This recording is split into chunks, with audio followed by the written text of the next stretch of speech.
Hi guys, నేను మీ కళ్యాణ్. ఈరోజు welcome back to Buchamma life style 1919.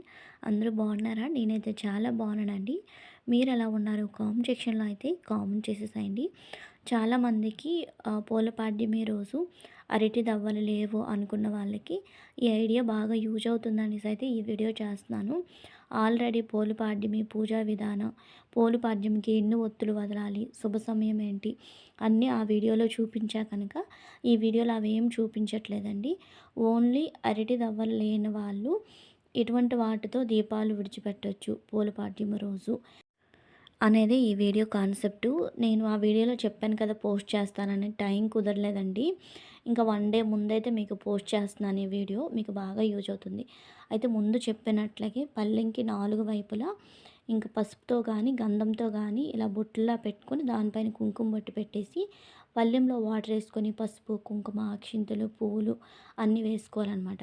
First చూపించాం కదా, ఇటువంటి అరటి పువ్వు కానీ అరటి దొండలు కానీ మీ దగ్గర ఏది అవైలబుల్గా లేదు అనేటప్పుడు బాధపడకండి, భయపడకండి. ఇంకా నేను చెప్పే ఈ చిన్న టిప్స్తో అయితే మీరు పూలపాడ్యమి చక్కగా చేసుకోవచ్చు. అరటి దవ్వల్లోనే దీపాలు వెలిగించాలని కూడా లేదండి. అయితే అరటి దవ్వలు నా దగ్గర ఉన్నాయి. ఒకవేళ అరటి దవ్వలు లేవు అనుకుంటే అరటి పువ్వు ఉంటుంది కదా, పువ్వు అవైలబుల్గా ఉన్నా కూడా మీరు తీసుకోండి. అదే ఇక్కడ చూపిస్తున్నాను అనమాట. అరటి పువ్వు అవైలబుల్గా ఉన్నా కూడా అరటి పువ్వులో ఇలాగ ఒత్తులు పెట్టేసి దానిపైన ఫస్ట్ వీడియోలో చూపించా కదా పసుపు కుంకుమ అక్షింతలు అన్నీ వేసుకొని అలా దీపారాధన చేసుకోవచ్చండి. అయితే ఇలా అరటి దవల కూడా పెట్టుకోవచ్చు. అయితే ఫస్ట్ వచ్చేసరికి దేంట్లో వెలిగించవచ్చు అంటే మనం కొబ్బరికాయ కొడతాం కదా, ఆ కొబ్బరికాయలో గుదురంతా తీసేస్తాం. అంటే దాంట్లో ఉన్న కొబ్బరి అంతా తీసేస్తాం కదా, దాని చెక్క ఉంటుంది. కొబ్బరి చెక్క బ్యాక్ సైడ్ది కాకుండా ముందు వైపు మొదల వైపు ఉంటుంది కదా, అదొకటి తీసుకోండి. అది బాగా యూజ్ అవుతుంది. ఇంకోటి ఏంటంటే నిమ్మ చెక్క ఉంటుంది కదా, అందులో ఉన్న లెమన్ అంతా పిండేసేయండి. ఫస్ట్ చూపించాను కదా ఫుల్ది హాఫ్ది, అలా 2 ముక్కల్లాగా అడ్డగా కట్ చేసుకోవాలి. మళ్ళీ తిన్నగా కట్ చేస్తే రాదు. నిమ్మకాయని 2 ముక్కల్లాగా అడ్డగా కట్ చేసుకొని దాంట్లో ఉన్న రసం అంతా పిండేసి ఇలా రివర్స్లో తిప్పుకోవాలన్నమాట. నేను వీడియోలో చూపించే కదా, అలా తిప్పేసి దాంట్లో కూడా ఒత్తి అనేది పెట్టుకోవచ్చు. ఒత్తులన్నీ పెట్టేసి ఇక్కడ చూసారు కదా, కొబ్బరి ముక్కలో కూడా ఒత్తు అనేది పెట్టుకున్నాను. విడిచిపెట్టేటప్పుడు చూడండి ఎంత బాగా వెళ్తాయో. అరటి దవ్వల్లో కూడా అలా వెళ్ళవేమో, అంత నీట్గా వెళ్తాయి అన్నమాట.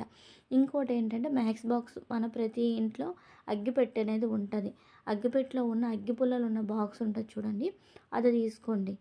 అదొకటి. దీనికన్నా అప్పుడు పాతవి ఉండేవి కదా లోటస్ అనేవి, అవి ఇంకా బాగా వెళ్తాయండి. ఇవి కొంచెం క్లాత్గా కొంచెం వేగంగా ఇదైపోతాయి. కానీ ఒకవేళ అది అవైలబుల్ ఉంటే తీసుకోండి, అది లేనప్పుడు ఇది కూడా తీసుకోవచ్చు అనమాట. దాని అగ్గి పుల్లలు ఉన్న బాక్స్ని తీసుకొని, అంటే బ్యాక్స్ బాక్స్లో పుల్లలు ఉన్న బాక్స్ని తీసుకొని అందులో కూడా ఒత్తి పెట్టేసుకున్నా.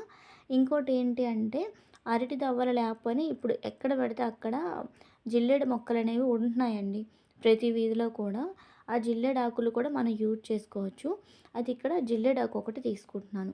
అందులో కూడా ఒత్తులైతే ఇలా తిన్నగా పెట్టేసేయండి. మీరు దేంట్లో వెలిగించినా కూడా ఒత్తులు అనేవి నేతిలో ముందుగా నానబెట్టుకోండి. నానబెట్టుకుంటేనే ఒత్తులు అనేవి మనకి స్ట్రైట్గా నిలబడతాయి. మనం వాడలు వదులుతాము అనుకున్నప్పుడు స్ట్రైట్గా ఒత్తులు నిలబడాలి అంటే మీరు నెయ్యిలో నానబెట్టుకోవాలి నైటే. అప్పటికప్పుడు నానబెట్టినా కూడా ఆయిల్లో నానబెట్టినట్లే ఉంటాయి. సరిగ్గా నిల్చోవు, పడిపోతుంటాయి. మనం వెలిగించేటప్పుడు కూడా అవ్వదన్నమాట. ఇక్కడ అన్నీ వేసుకున్న తర్వాత పసుపు కుంకుమ అక్షింతలు మీరు ఏవైనా పెట్టాలి అనుకుంటే ప్రసాదం చిన్నది ఉంటుంది కదా, పట్టికి బెల్లం చిప్స్ లాంటివి, అవి పెట్టండి.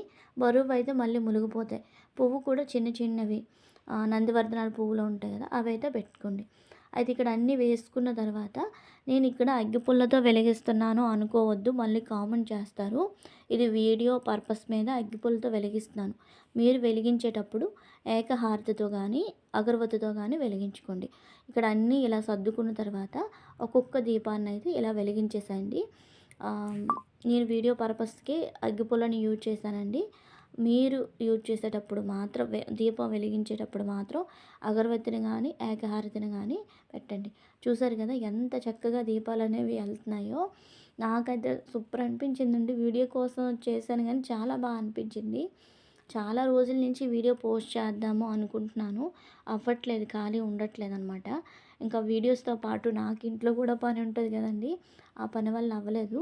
అయితే చూసారు కదా! ఫస్ట్ కొబ్బరి దీపం, తర్వాత నిమ్మకాయ దీపం, తర్వాత అరటి పువ్వు దీపం, నెక్స్ట్ వచ్చేసరికి జిల్లేడు ఆకు ఉంటది కదా! ఆకులో దీపం అనమాట.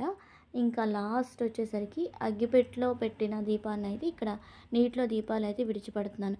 చూసారా? ఏ ఒక్కటి కూడా ములగలేదండి. మునగకన్నా చాలా చక్కగా అయితే వెళ్ళాయి. చూసారా ఎంత నీట్‌గా వెలుగుతున్నాయో? పళ్ళింగ్ కూడా చాలా అందంగా అనిపించింది నాకు. ఇలా అరటి దవ్వలు లేవు అనుకుని బాధపడొద్దు. ఇలా మీ దగ్గర, మీ ఇంట్లో వీటిల్లో ఏవి అవైలబుల్‌గా ఉంటే వాటితో అయితే పోలుపాడ్యమి రోజు వెలిగించండి. దీపాలైతే నీటిలో వదలండి. ఈ ఐడియా, ఈ వీడియో మీకు నచ్చిందని అనుకుంటున్నాను.